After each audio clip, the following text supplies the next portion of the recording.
What's going on, YouTube? So here's another GT500 upgrade video that I want to do. Today I'm working on the heat exchanger, so right now I'm just kind of getting the car in place. The jack stands out. Got the jack over there. I'm going to go ahead and start jacking it up. I'm going to take the front bumper off. It's going to be really fun. But yeah, once I get the front bumper off, I'm going to start disconnecting the old intercooler pump, the heat exchanger, and I already have a Cobra Jet pump, and I'm not going to use too much of this 50-50. I'm going to try to keep my mixture as much water as I can. I'm going to try to do like a maybe 70-30, 70% water and 30% coolant. And I'm wondering if I can get by with just straight water, and this additive is kind of like a water wetter. AutoZone doesn't have water wetter, so I'm assuming this is the next best thing. Plus it's blue, matches the car.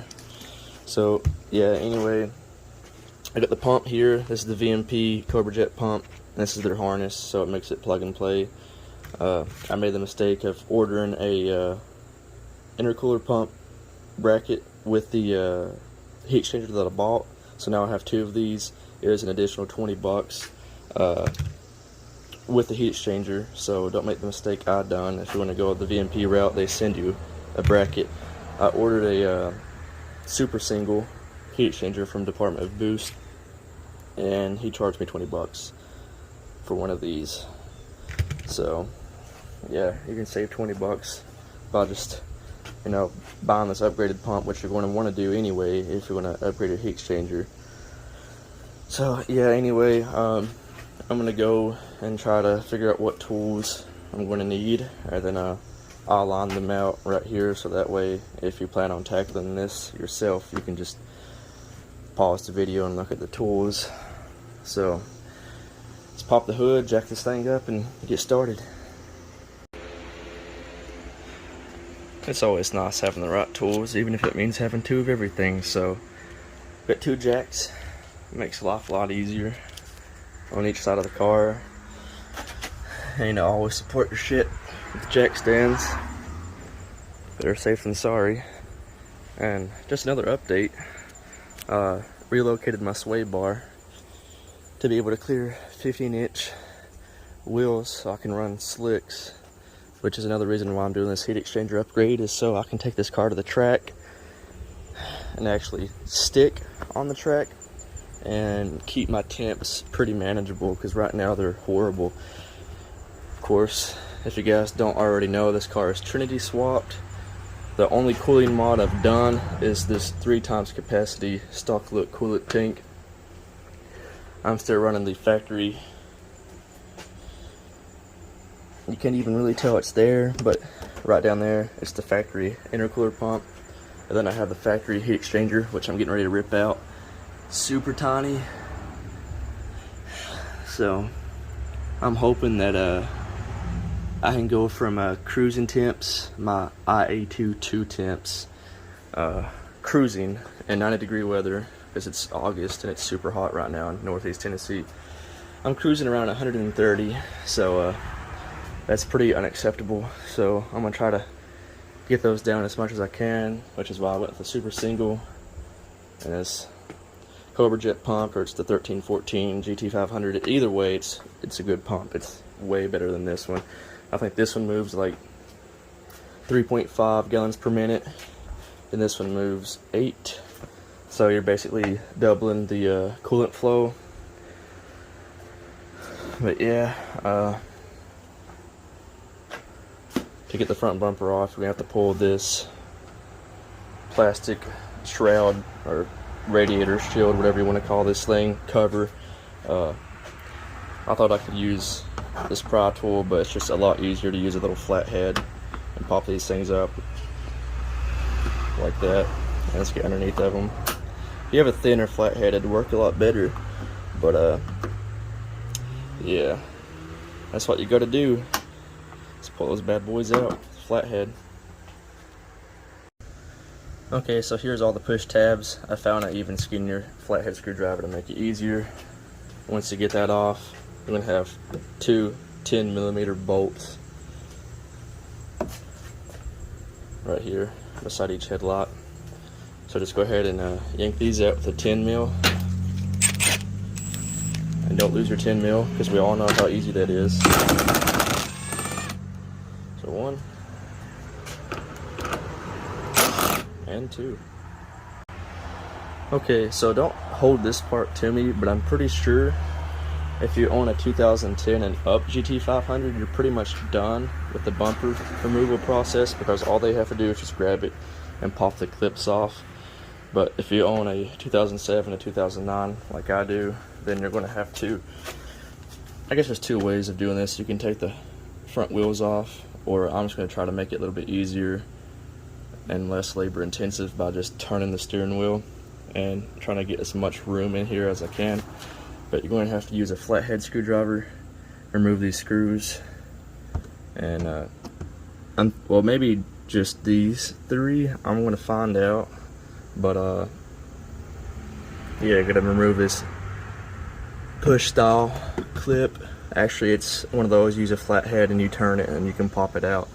But that will free up this inner fender liner, because I'm pretty sure there's bolts that won't have to get to, like right in here. Yeah, right there, bolts up to the fender. So yeah, I won't have to get this off.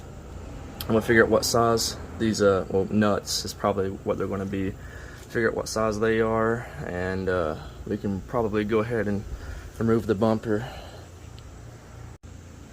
Okay, if you don't have a stubby Phillips, and I don't know if I was saying flathead earlier or not, but these are definitely Phillips, but it's a really tight fit if you don't have a stubby with the wheels on. So if you don't have a stubby, then you're probably going to have to take your wheels off just to have more clearance. But yeah, I don't think you even have to mess with these screws, honestly. I think just this one right here, this last one, and these feel like they can strip really easy, so be careful. But yeah, if I said flathead earlier, I meant Phillips. Okay. Yeah, okay, so that's all that holds this fender liner to the front bumper, or this front lip anyway.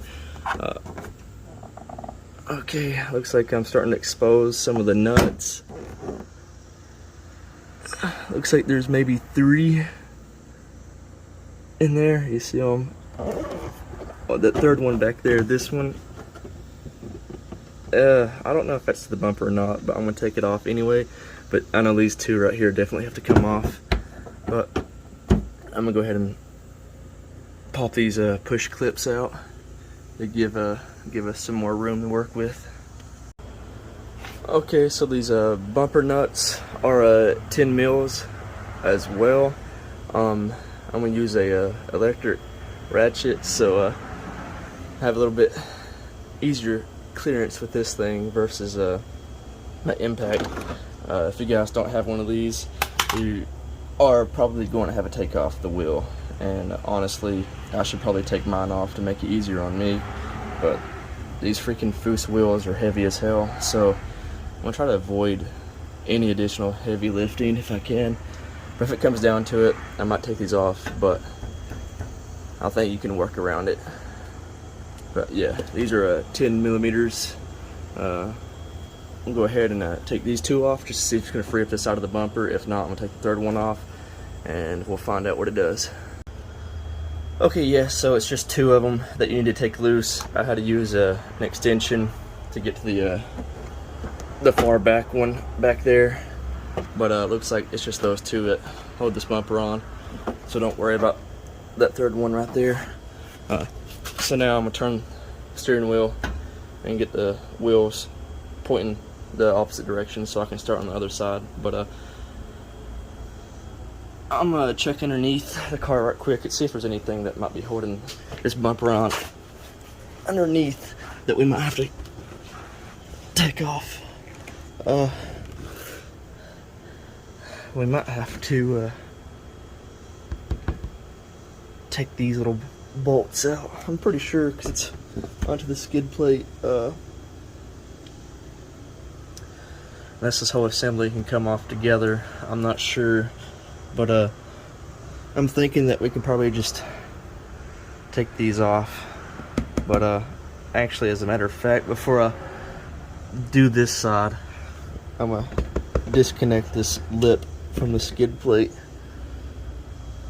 because I definitely think that this is going to have to all come out. Oh, what is this? What are these for? Is this for the main lip? I think so. Yeah, that's connected to the bumper.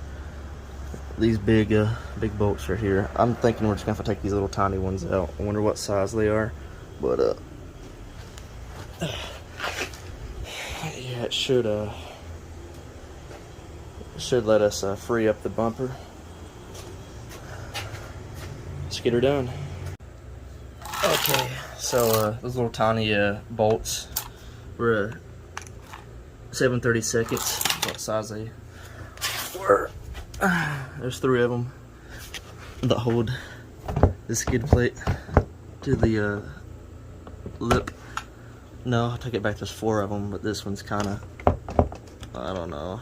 It just doesn't want to come out. But yeah, there's 4 of these things. Take them out. Freeze the bumper up from this plastic skid plate.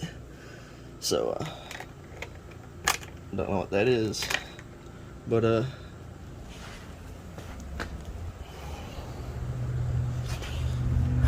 gonna go ahead and take these 2 nuts off, and the bumper should be free. So yeah, let's get to it. Okay, so it looks like the bumper is free. So now we're just gonna disconnect your signal lights and fog lights, because those wiring harnesses are gonna try to hold the bumper on. So yeah, just reach up in there, disconnect the harnesses, and this bumper should come right off. Yeah, that was pretty much it. You have your, I guess, signal light, running light, fog light, and side marker harnesses that you need to disconnect. There's the intercooler pump. There's a really tiny heat exchanger. I forgot my car has the GLT brake duct kit, so I don't know if you can see the duct work back there, but you have to disconnect that to get the bumper off as well if you have those. So yeah, there's the front bumper. Yeah, everything's exposed now. We're gonna have to take this foam pad off. Oh, looks like it's in by plastic push tabs. So we'll pop those off, give us a little bit more room to work with here. But yeah, not too bad. Okay, for this foam pad, it was actually 4 of those clips, those push tabs. I just used this pry tool, so it gives us a little more room to work with. I'm gonna go ahead and try to figure out how this is mounted. I can't tell if these are the bolts that hold it on or not. I believe so. Looks like there's a nut, and you got these little holes right here, so the foam has to come off no matter what to expose those bolts. So I'm gonna figure out what size those are. It looks like you're gonna need a wrench to hold the back nuts, and probably use an impact to get those bolts out, and that will free up the heat exchanger. But before I do that, I'm gonna disconnect this. I'm gonna try to figure out which one is the flow. So I'm gonna get a bucket, turn my key, because the way my car is tuned is that this pump always runs when the car is running. So I'm gonna have this run, drain all my coolant out before I disconnect this thing. So yeah, I'm gonna get some buckets and go ahead and flush the system out. Okay, I doubt you can tell, but I made a huge mess right now. I figured out the flow from the pump goes down, it goes straight down, so when the pump is on, it's going to shoot the coolant straight down. So to even attempt getting to that hose clamp right there, I had to take this top one off, which made a huge mess. I didn't think there's going to be that much coolant coming out, because it comes from the bottom of the reservoir, so I figured it would only flow up here and then stop since this is like kind of pointing up in the air. But no, there's quite a bit in the pump that kept draining, and this skid plate was in the way, so I had to use this to kind of prop it down so that the coolant can drop into the bucket. But before I could figure that out, I made a huge mess. So just a heads up, before you do this, make sure the skid plate is peeled as far back as you can get it, because this coolant will drop on it, as you can see, and it will go everywhere. So yeah, it's still it's just coming right out of the pump. So I'll let that drain a little bit. That's one of those freaking major pain in the ass style clamps. So I'm gonna see if I can break it loose right quick. But yeah, the upper hose uses a worm style clamp, and it was a what size is this? 5/16. And it came right off. So I'm gonna try to clean this up a little bit more, and then I'm gonna try to get that bottom hose disconnected, turn the key on, and try to drain all this. I don't know how that's working right now. It's like it's gravity draining, but anyway, hold on. Oh, yep. That was a dumb move. So yeah, gravity is definitely pushing the coolant out right now to the bucket. So leave the cap on. I'll try to disconnect this hose, turn the key, and drain it that way. Wish me luck. Woo, boy, we have a mess. But anyway, I could not for the life of me get that stupid hose clamp to disconnect. Like, it was molded into the rubber, I guess, where it was so old. So I just cut the hose, and oh, and by the way, there's two 13mm nuts that hold the pump on. I used a ratchet wrench to break them off. But yeah, I got the pump freed up. Now I'm gonna try to angle this thing down and plug it back up, because I had to disconnect it. That way I can turn the key and pump all this fluid out. That way I don't have coolant going everywhere. I can go ahead and drain it all now with the help of the pump. So yeah, let's go ahead and do that. Well, I'm not sure if it's pure coincidence or not, but it just so happens my pump is not working anymore, even though it was literally working yesterday. But I turned my key, let the car run, the pump wasn't working. So if your car isn't tuned like mine, there's another way you can do it, which I just tested to make sure this thing was dead, which it is. You go over here to your auxiliary fuse box. Well, you take this cover off. It's a relay cover, I should say. And this is your intercooler pump relay. Take it out, and you make a little jumper. It can be a piece of wire or a paper clip, whatever, and you jump the horizontal slots together, and that will jump the intercooler pump, which I tried doing that, and mine is not working. So I want to drain mine the fun way. I'm gonna go ahead and turn my key off so I don't drain my battery. But yeah, that's how you jump the intercooler pump if you want to drain it. I mean, technically I could hook up my new pump and drain it that way. My brain is working, so I'm going to try that. I'm just going to try to get some of this fluid out. But I really don't want to contaminate this fluid, because this is the Xerox G05, and I'm going to use the, well, this doesn't have a name, it's the Asian. It's the blue coolant. I don't want that getting contaminated in my new pump, so I might just try to drain this out as much as I can the old-fashioned way, and then hook my new pump and everything up. But yeah, I guess I can go ahead and start disconnecting the heat exchanger now. Okay, so I just used a ratchet wrench on the nuts back here.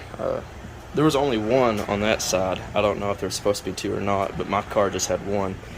I got the nut off this one right here, and now I'm working on the bottom one down here. As you can see, there's just two of them.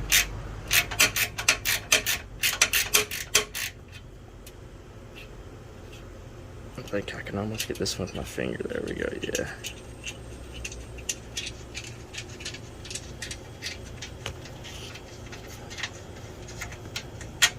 There we go.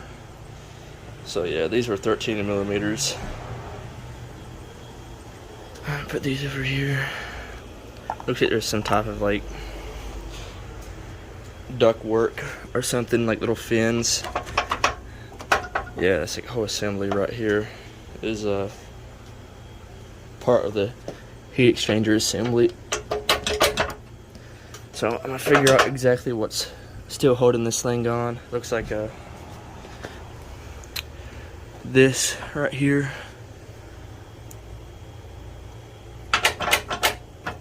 Another clip right there. Of course, I got a hose right here. Let's see. There's another plastic push pin. I think that's what's holding the heat exchanger in. I'll find out for sure here in a second. An update. Okay, actually, there's these like rubber mounts underneath the heat exchanger that's holding it on. Let's see, what were these? I think 10 mil, I believe. I'm pretty sure it's what they are. Yeah, there's two of them.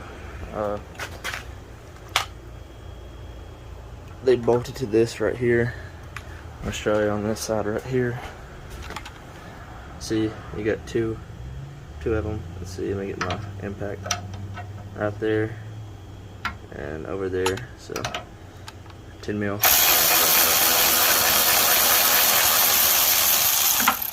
There we go. I'm gonna go ahead and disconnect this hose before I drop the last one, because I don't know if this is gonna drop from the bottom or come out from the top. But yeah, I'm gonna go ahead and take this hose off. Okay, so just a heads up, once you disconnect this hose, it is all just gonna gush out. So make sure you have a bucket on that side, because it gushed out from that side of the heat exchanger, and it gushed out from this hose and this side of the heat exchanger. And this hose right here that went from the bottom of the coolant tank, it also drained quite a bit. As you can see, it's completely drained right now. So yeah, expect to make a big mess, so learn from my mistakes. So I'm gonna go ahead and take out that one last 10 mil and see if I can get this heat exchanger out now. Okay, yeah, took that last bolt out. The heat exchanger actually just dropped from the bottom. Here it is. Oh, it's making a mess. Let's put this back in here in the bucket and let it drain. Yeah, I'm good at making messes. But this thing is puny. I can't wait to get my super single. It's actually on the UPS truck right now, but I can't wait to get it back to compare it to this one, because that right there is just pitiful. So as I'm waiting for that heat exchanger, I'm gonna try to clean this mess up a little bit more. Oh yeah, and another thing you might need is if you're not going to upgrade your lines to 1 inch, the factory lines are 3 1/4. So I bought some heater hose. It's a 6 foot of it. Got this from O'Reilly's. Because I don't know how the factory lines are going to line up with the new heat exchanger. So let's go ahead and get some heater hose. That way you don't have to keep making part trips to the parts store, and you can just have everything here all at once. But yeah, so far so good. Old pump is out, old heat exchanger is out. I'm gonna try to clean up this mess a little bit. Another good tip is inspect your wiring harness. I've heard these can go bad and cause pump issues. Just make sure yours are good. Everything's these wires are pushed in, and that you can see metal tabs in there. My camera won't focus, but inside, yeah, right there. Just make sure you can see those little metal tabs. You can see both of mine. Okay, so I got some of it cleaned up. I have a fan running right now. Hopefully let some of this evaporate, but yeah, there's that. That's how ugly these cars are without a front bumper. Here is the old pump, and look how tiny. I mean, look at that. This thing is so small. I mean, I can literally just grab it, wrap my entire hand around it.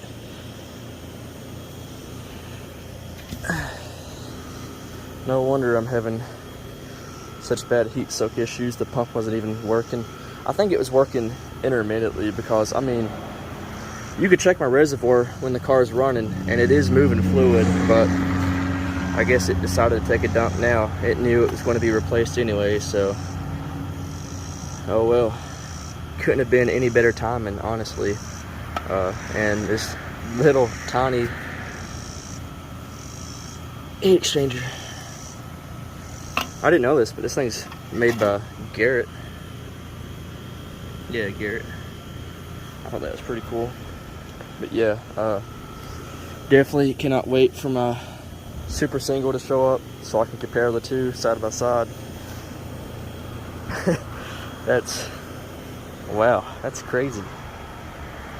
That is tiny. I mean, let me just get a water bottle for comparison's sake here. This water bottle is almost as wide.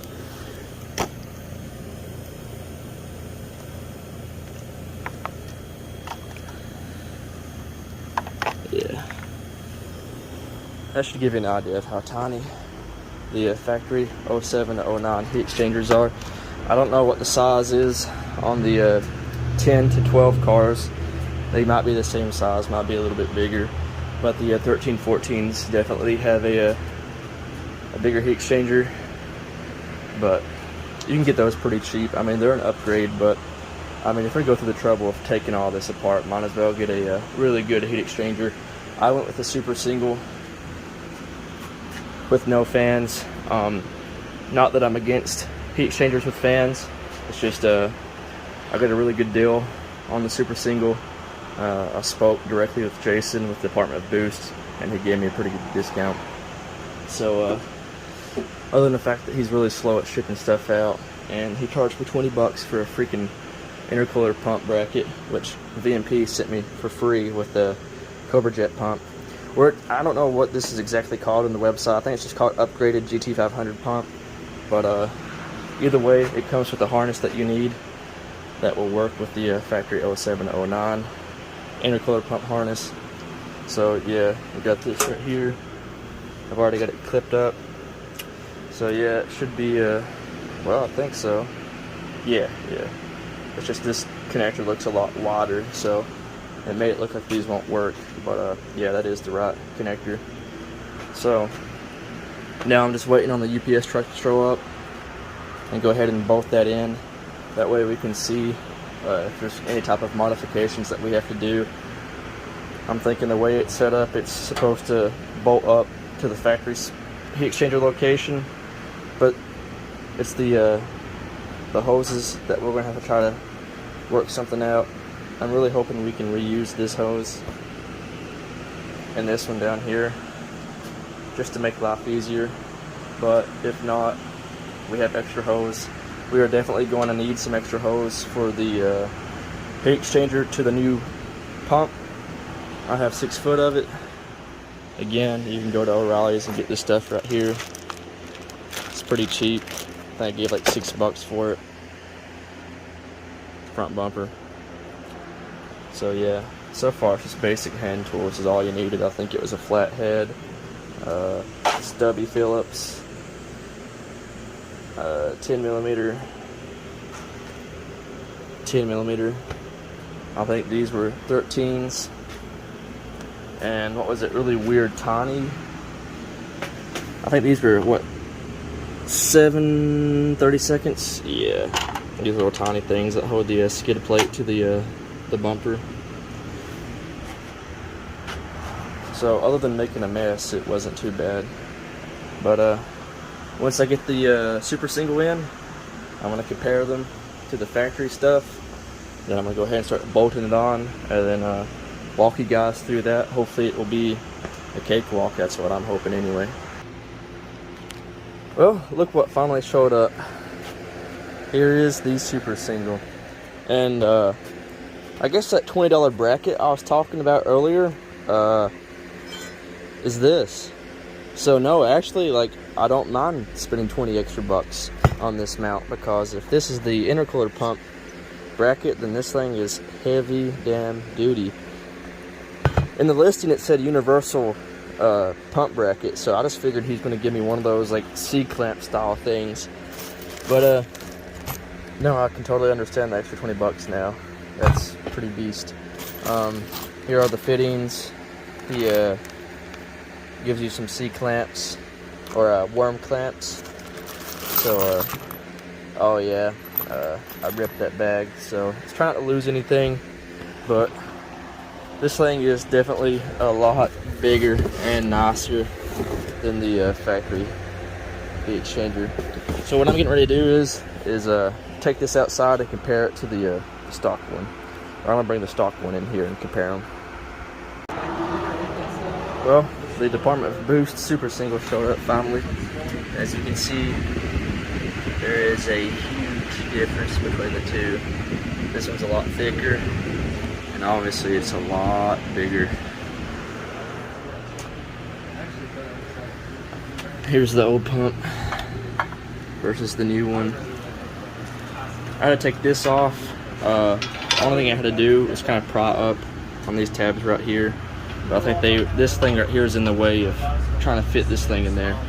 But I'm trying to figure out how this thing actually mounts up inside the car right now. It looks like the only mounting spots are right here, and it doesn't line up with anything that I see right here, unless like I have to modify something. But I'll try to figure out how it mounts. But right now I'm just kind of in shock at how huge this thing is. Well, it turns out the reason I can't figure out how to mount the heat exchanger is because he forgot to send me the L brackets that are supposed to go onto the heat exchanger itself to mount up to the car. He just sent me the pump bracket. So I'm gonna have to wait probably another week, because he's really slow at shipping stuff out. So I guess my car's gonna sit here like this for a good minute. That sucks some balls. Just another setback, but hopefully I can get those in next week or something. I'm gonna miss the street fights that are this Thursday. Today's Tuesday, so I definitely don't think he's gonna be able to ship those to me within 2 days, unless he overnights them, but then he'll probably want to charge me for that. So, well, that really sucks, because the whole point of this was to take this thing to the drag strip. And the street fights, it's the last one of the year, so oh well. Anyways, once I get those L brackets in, and make sure if you guys buy a Super Single from Department of Boost to put in the email that, hey, don't forget the L brackets, because he's going to charge you for the universal pump bracket. And the L brackets are supposed to come included with the Super Single, because when you buy the Super Single for whatever setup you have, like mine's the S197, if you buy one for the S550, the mounting brackets are different for each one. So he just forgot to send these to me, I guess. At least he got back in touch with me pretty quick, and he apologized and everything. He's going to try to ship them out, but I don't think it's going to be soon enough. I could probably try to make some mounts myself, because the way they work, they're an L bracket. They go in here and they flange out, and then they're supposed to bolt up the factory location, but I can't do that. I would like to have a template, because that means I'm going to have to run a Lowe's or something and buy a bracket, or some sheet metal and fabricate my own, but I might as well just wait for him to ship me his. Anyways, Yep, I'll once I get those brackets in, I'll mount them up to the intercooler or the heat exchanger and bolt everything up and finish the rest of the video.